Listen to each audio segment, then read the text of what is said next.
जय हिंद। मैं आपका भाई Satyendra Singh.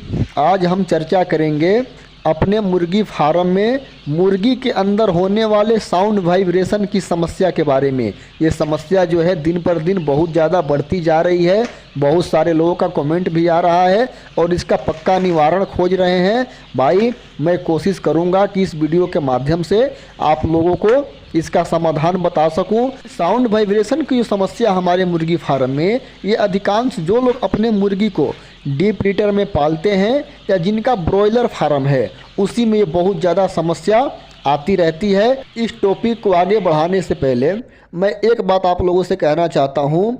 Facebook, YouTube, Instagram पर वीडियो अपलोड करना मेरा प्रोफेशन नहीं है। मेरा प्रोफेशन जो है मेरा अपना खुद का काम है। मैं अपने काम में बड़ा व्यस्त रहता हूँ। मैंने कुछ दिन पहले कई लोगों का यूट्यूब पर वीडियो देखा था, उसमें पोल्ट्री फार्म संबंधित बहुत सारी गलत जानकारी दी जा रही थी जो नए फार्मरों के लिए ठीक नहीं था। इस कारण से मैंने ये वीडियो बनाने का सिलसिला प्रारंभ किया, स्टार्ट किया, ताकि जो नए लोग हैं ये वीडियो को देख करके समझ सके, अपना व्यवसाय शुरू कर सकें।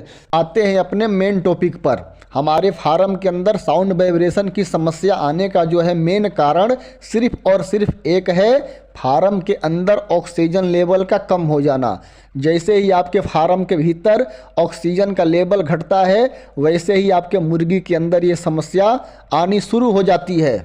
आप लोग मुझसे पूछोगे कि ऑक्सीजन की समस्या आती क्यों है, तो इसके पीछे बहुत सारे कारण हैं। सबसे पहला तो आपको पर्दे का ध्यान रखना है। फार्म के अंदर गैस नहीं बननी चाहिए। फार्म के अंदर अगर गैस बन गया तो ऑक्सीजन लेवल अपने आप डाउन हो जाता है और इस कारण से हमारी मुर्गी के अंदर साउंड वाइब्रेशन आना शुरू हो जाता है। दूसरा जो कारण होता है, जो हमारी मुर्गी बीट करती है, लेटरिंग करती है, आप उसी लेटरिंग को उसी तरह से छोड़ देते हो, उसके अंदर भी बहुत ज़्यादा गैस होता है, अमोनिया गैस। और जहां अमोनिया गैस रहेगा वहां ऑक्सीजन बिल्कुल नहीं रहता। तो जब भी आप अपने फार्म में मुर्गी को डालते हो तो हर रोज कस्सी या फावड़ा लेकर के, जो भी आपको सुविधा लगे, ऊपर नीचे उस बीट को करते रहना है, ताकि बीट जो है धान के भूसी के साथ चिपक करके उसके गैस और उसके पानी धान के अंदर सोख ले। इसका आपको ध्यान रखना होगा। ये दो काम आप अगर नहीं करते हो तो आपके फार्म में साउंड वाइब्रेशन हमेशा आएगी और आपका हमेशा नुकसान होगा। जिन लोगों ने ब्रॉयलर फार्म बनाया हुआ है, फार्म के अंदर एडजस्टिंग फैन होना ही चाहिए। एडजस्टिंग फैन क्या करता है कि फार्म में बनने वाले गैस को वो बाहर निकाल देता है। नए लोगों को जानकारी नहीं हो पाती कि हमारे फार्म में कितना गैस बन रहा है और कितना डिग्री टेम्परेचर पे हमको पर्दे उठाने चाहिए। इस कारण से सब फार्मर सुन लो, आप लोगों के फार्म में एडजस्टिंग फैन एकदम होना चाहिए। और जैसे ही आपके आँख में हल्का फुल्का गैस लगना शुरू करे, आपको एडजस्टिंग फैन आपको स्टार्ट कर देने हैं। यही 2-3 बचाव हैं जो आपके फार्म में आने वाले साउंड वाइब्रेशन को रोक सकता है। सिंपल उदाहरण से समझते हैं। एक आदमी को आपने एक रूम के अंदर बंद कर दिया, उसमें आपने गैस के सिलेंडर खोल दिए, उसका क्या हाल होगा भाई? वो मर जाएगा। वही सिस्टम जो है हमारे मुर्गी के साथ होता है। यदि हमारे मुर्गी को ऑक्सीजन नहीं मिलेगा तो वही जाकर के गैस उसके नाक के माध्यम से फेफड़े पर बैठ जाता है, उसको सांस लेने में दिक्कत होने लगती है और हमारी मुर्गी जो है मर जाती है। कुछ लोग कहते हैं कि भाई कफ बन गया, कुछ लोग कहते हैं जुकाम बन गया। कुछ नहीं होता।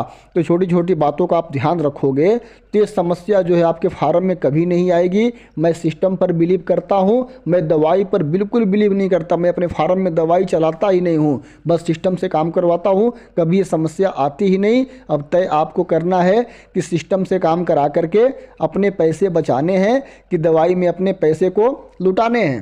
अगर किसी मेरे भाई के फार्म में ये समस्या आ गई है तो भाई आपको इलाज क्या करना है, आप अपने मुर्गी को विटामिन सी और विटामिन B3, जिस दवाई में दोनों विटामिन होते हैं, वही दवाई को यूज करना है। इसी से आपकी समस्या का समाधान हो जाएगा। अलग से कुछ दवाई चलाने की आपको ज़रूरत नहीं। और अगर दवाई का नाम अगर जानना चाहते हो तो आप लोग मुझे कमेंट करके बताना। ऐसे वीडियो में हर दवाई का नाम बताना अच्छा नहीं होता। इस वीडियो में इतनी ही जानकारी। मिलते हैं अगले वीडियो के साथ। नमस्कार।